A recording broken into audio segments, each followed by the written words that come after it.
My family paid my fiancé $25K to dump me for my sister's rich friend. I found their contract in his suitcase. I exposed them at the rehearsal dinner. Their faces when I walked out were pure terror. So there I was, about a week before what was supposed to be the happiest day of my life, digging through Daniel's suitcase looking for his passport because we needed to confirm some honeymoon details. You know how it is. Last-minute wedding stuff driving you absolutely crazy. I'm tossing aside his Nike gym shorts and some random polo shirts when my fingers hit this manila envelope tucked way down in the corner. At first I figured it was just more wedding paperwork or maybe something work-related. Daniel's always been pretty organized with his documents, keeps everything in those neat little folders like he's running a Fortune 500 company or something. But when I pulled it out and saw my parents' letterhead on the top sheet, my stomach just dropped like I'd chugged a warm Bud Light on an empty stomach. The contract was typed up all official looking, complete with signatures and everything. $25,000. That's what my family thought my heartbreak was worth. The terms were laid out cleaner than a McDonald's menu. Daniel would break up with me exactly 5 days before the wedding, citing cold feet and incompatibility. Then, after a respectful 3-month waiting period, he'd start dating my sister Laura's best friend Melanie, who just happened to inherit about $2 million from her grandmother last year. I'm sitting there on his bedroom floor, surrounded by his scattered clothes, reading this thing over and over like maybe I'd misunderstood something. But nope, it was all there in black and white. My parents had essentially bought my fiancé like he was some used Chevy on a sketchy car lot. The worst part, there was a bonus clause. If Daniel could get Melanie pregnant within the first year of marriage, they'd throw in an extra 10 grand. My hands were shaking so bad I nearly dropped the papers. 3 years with this guy. 3 years of believing he loved me, planning our future together, defending him to friends who thought he was kind of a tool. And the whole time my own family was plotting behind my back like some twisted episode of reality TV. I heard Daniel's key in the front door and quickly shoved everything back where I found it. When he walked in with his usual grin and a Starbucks cup for me, I felt physically sick. This dude was hugging me, asking about wedding favors and seating charts, knowing full well he was planning to destroy me in less than a week. That night, while he was in the shower, I used his phone to take pictures of every single page of that contract. Then I started putting pieces together that I'd been too trusting to notice before. Like how my parents kept bringing up Melanie's inheritance at random family dinners. How Laura would make these weird comments about Daniel not being ambitious. Enough for me. How my mom kept suggesting we postpone the wedding just to make sure we were ready. Update. You guys, I just found out something that makes this whole situation even more messed up. Should I confront them directly or keep gathering evidence? What would you do in my position? The next few days were absolute torture. I had to act normal around Daniel while internally screaming. I watched him lie to my face about loving me while knowing he was about to cash in on breaking my heart. Meanwhile, my family kept checking in about wedding details with these concerned looks that I now realized were pure guilt. I decided to do some detective work, started paying closer attention to conversations, checking Daniel's phone when he left it around, even following him one afternoon when he said he was going to the gym, but headed in the complete opposite direction. Turns out he was meeting Laura at some coffee shop downtown, and lucky for me, they sat right by the window. I parked across the street and watched them through my car window like some discount private investigator.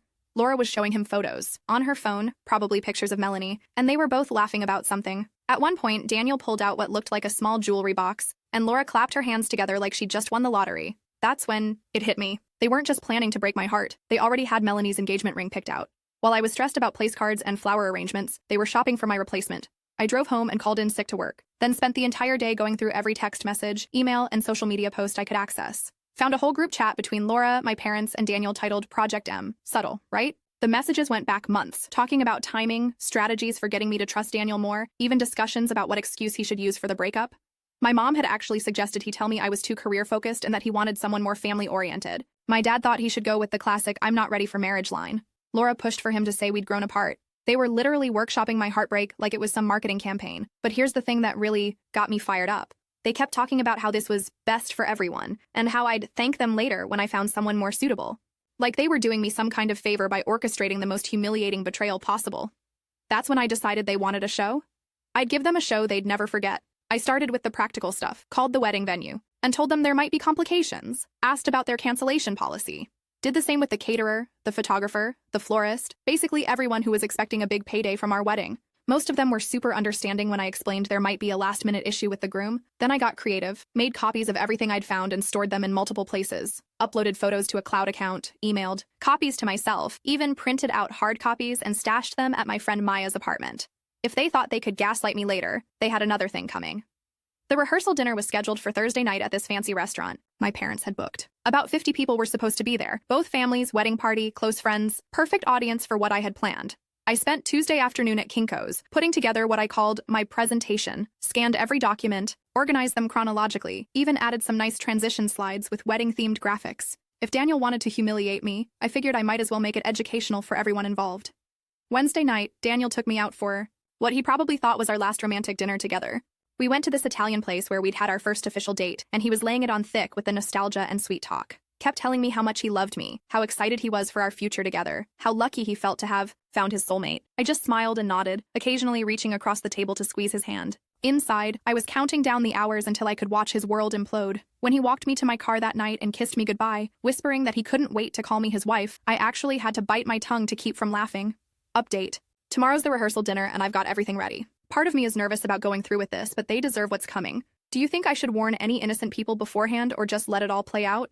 Thursday evening arrived, and I showed up to that rehearsal dinner looking absolutely incredible. Spent the afternoon at the salon, got my nails done, wore this stunning black dress that Daniel had always said was his favorite. If I was going out, I was going out in style. Everyone was already there when I walked in. Parents chatting with the minister, bridesmaids gossiping over cocktails, Daniel working the room like the charming sociopath he apparently was. Laura was practically glowing, probably thinking about her best friend's upcoming windfall. Melanie was even there as Laura's +1, looking gorgeous and completely clueless about the role she was supposed to play in this twisted drama. I made my rounds, hugging relatives, thanking people for coming, playing the part of the excited bride-to-be perfectly. Several people commented on how radiant I looked, how happy I seemed. If only they knew I was practically vibrating with anticipation. About halfway through dinner, I stood up and tapped my wine glass with a fork. The whole room went quiet, everyone expecting some sweet speech about love and gratitude. Daniel was beaming at me from across the table, probably thinking I was about to gush about what an amazing man he was. "Thank you all so much for being here tonight," I started, voice steady and warm. "Before we get too much further into the evening, I wanted to share something really special with all of you, something that perfectly captures the true spirit of what this wedding represents." I nodded to Maya, who was sitting near the back with my laptop connected to the restaurant's projector screen. She hit a button, and suddenly everyone was looking at the first slide of my presentation. The true story of Daniel and my family's wedding plan. The room went dead silent. I watched the color drain from Daniel's face, saw my parents exchange panicked looks, noticed Laura starting to hyperventilate, but I wasn't done yet. "See, I recently discovered something fascinating about my upcoming marriage," I continued, clicking to the next slide, which showed a photo of the contract. "Turns out my family loved me so much that they decided to pay my fiancé $25,000 to break up with me and marry someone else instead." The gasps around the room were absolutely priceless. I clicked through slide after slide, photos of the contract, screenshots of the group chat messages, even a recording I'd made of Daniel on the phone with Laura discussing logistics.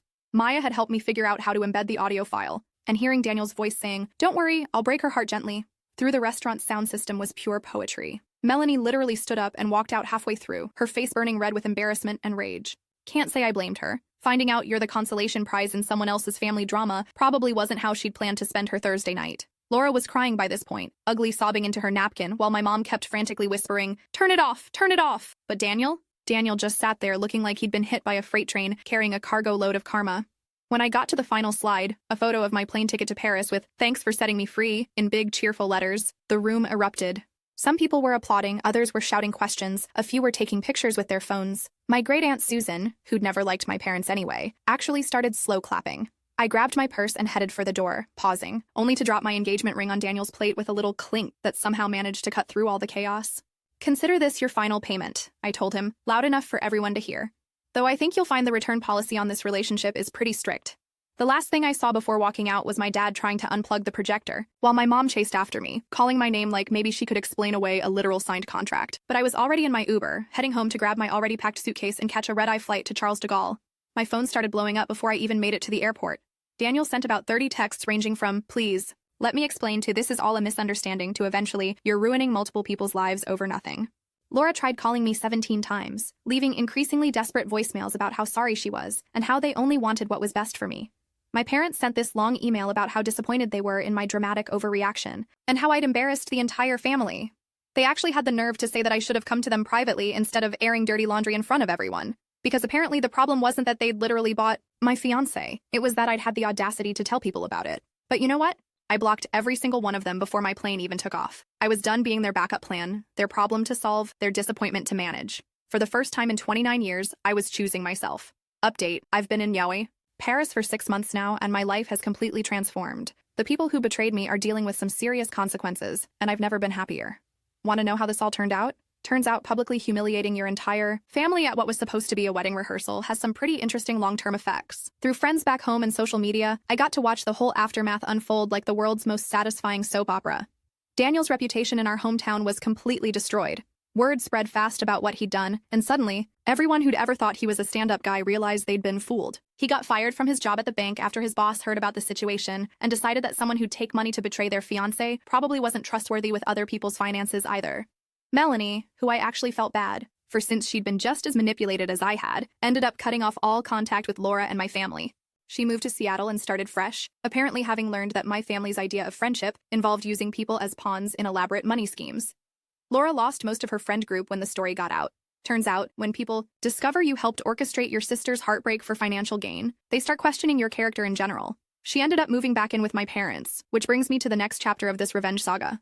My parents faced some serious social consequences too. Our hometown's not that big, and news travels fast when someone pulls off the kind of betrayal they'd orchestrated. They lost friends, got kicked out of their country club, and had to deal with relatives taking sides. My dad's business suffered, because people didn't want to work with someone they couldn't trust. But here's the best part. They'd already paid Daniel that $25,000 up front, expecting to recoup it through their connection to Melanie's family fortune. When their plan fell apart spectacularly, they were just out the money, plus all the wedding expenses they couldn't recover. Turns out, most vendors don't offer refunds when your wedding implodes due to family fraud. Meanwhile, I was living my absolute best life in Paris. Started taking French classes, spent my days wandering through museums and cafes, began working on a blog about starting over after betrayal. The blog took off faster than I'd expected. Apparently, lots of people have experienced family drama and found my story relatable. About 4 months into my Paris adventure, I met this amazing guy named Philippe at a vintage market in Montmartre. He's a graphic designer who specializes in sustainable fashion brands, and he's basically everything Daniel pretended to be: honest, kind, creative, and completely uninterested in money schemes involving my family. Philippe helped me start an online boutique featuring French vintage pieces and small designer brands. Between the blog income and the boutique, I was actually making more money than I ever had back home, doing work I was passionate about instead of just grinding through a corporate job I'd never really loved. 6 months after the rehearsal dinner, disaster. I got a message from Maya telling me that Daniel had tried to contact her, asking if she thought I'd ever forgive him. Apparently, he'd been having a rough time and wanted to make things right.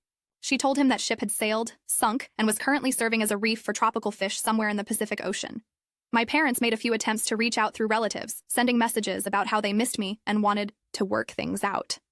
But every message came with qualifiers about how I'd overreacted or misunderstood their intentions. Never a real apology, never actual accountability for what they'd done. Laura eventually found me on Instagram and sent this long DM about how sorry she was and how she'd realized how wrong she'd been. But then she ended it by asking if I could help her get a job in Paris because she wanted a fresh start too.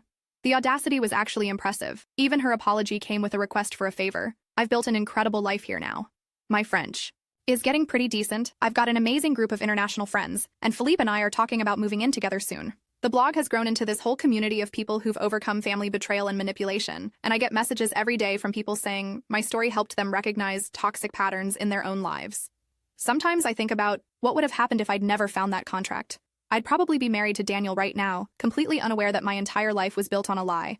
I'd still be trying to win approval from parents who saw me as a problem to be solved rather than a daughter to be loved. I'd still be accepting crumbs of affection from people who were willing to sell me out for the right price. Instead, I'm sitting in a Parisian cafe, writing this update while watching people walk by on cobblestone streets, planning a weekend trip to Provence with a man who thinks I'm amazing exactly as I am. My boutique just got featured in a French fashion blog. My own blog hit 100,000 subscribers last week, and I wake up every single day grateful that my family's betrayal set me free. The people who tried to control my life are stuck, dealing with the consequences of their choices, while I'm over here living proof that sometimes the best revenge is just being incredibly happy without them.